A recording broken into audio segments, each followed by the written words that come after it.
Escape from Mount Moriah, Jack Engelhard.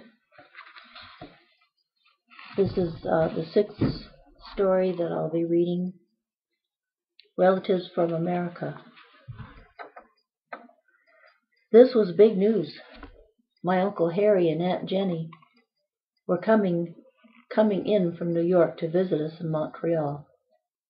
Though they were from my father's side, it was my mother who was truly thrilled. To my father, family was nothing. To my mother, family was everything.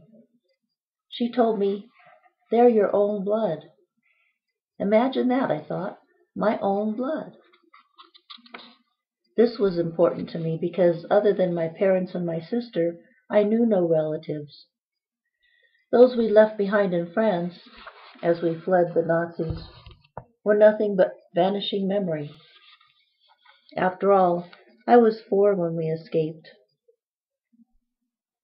Here in Montreal, I grew envious each time a classmate mentioned a visit from an aunt, uncle, grandmother, cousin. Where were mine? Finally, I'd get to see what an aunt and uncle looked like, from New York yet. "Yes," said my father, "they are very, very wealthy." Oh, yes.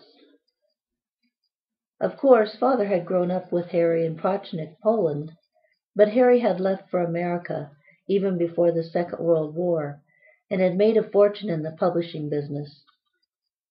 Uncle Harry was an American through and through. In preparation for the visit, my mother scrubbed and polished the entire house. We lived on Esplanade then, and it was one of the few times we occupied an entire house. But not so fast.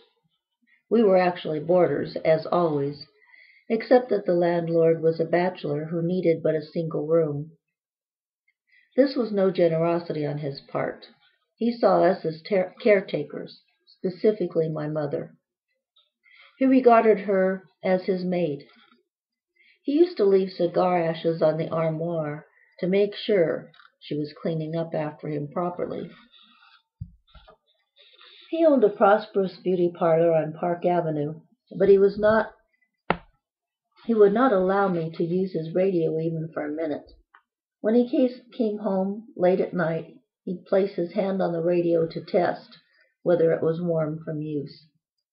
Once when we were all in bed with colds and being cared for by my mother, the landlord came in and said, "What is this, a hospital?"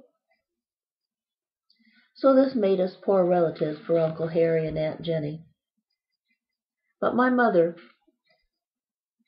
was resolved to show us as worthy, so she bought me new clothes just for them. I used to hate to try on new clothes, but this was different.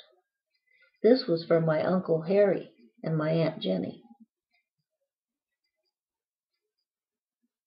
Without even knowing them, I loved them. I imagined what it would be like seeing them for the first time. I was even worried about an excess of emotion. All the hugs and kisses and tears from that yearning across continents and generations. Safe in America, Uncle Harry must have been worried sick about how his older brother was faring in Europe under the boot of the Cossacks and Nazis.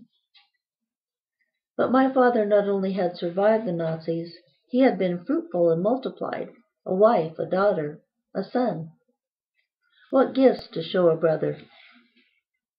Poor we were, but only in money. And surely Uncle Harry would be gratified.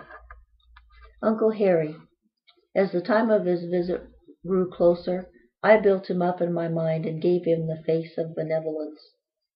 Everything was ready that day. It was summer. I was spiffed out.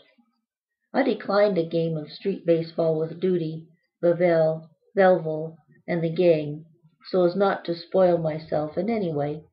All I wanted to do was wait. And so I waited until here came a sparkling blue car, slowed down, and parked in front of the house. I checked, and yes, New York license plates.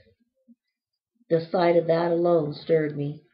They were parking illegally in front of a fire hydrant, but who could bother them? They were Americans, my aunt an uncle. All of Esplanade was alert, watching. This was a street where your business was everybody's business. In fact, when my sister left the house with the date on Saturdays, up and down the block, windows opened and heads nodded or turned. So it was now.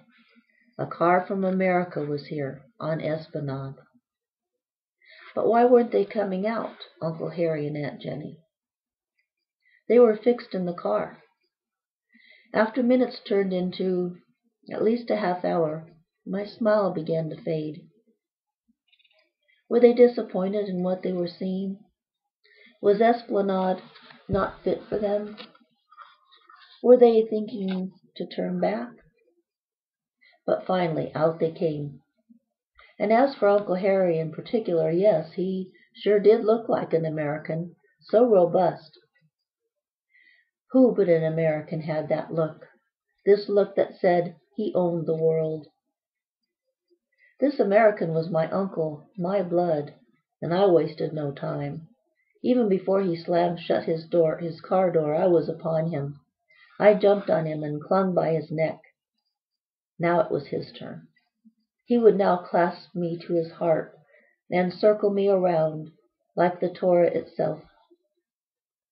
Instead, he tore me loose, tentacle by tentacle, as a man who'd had a night-long struggle with an octopus. When he finally had me free, he flung me to the ground, and that was that. Relatives from America.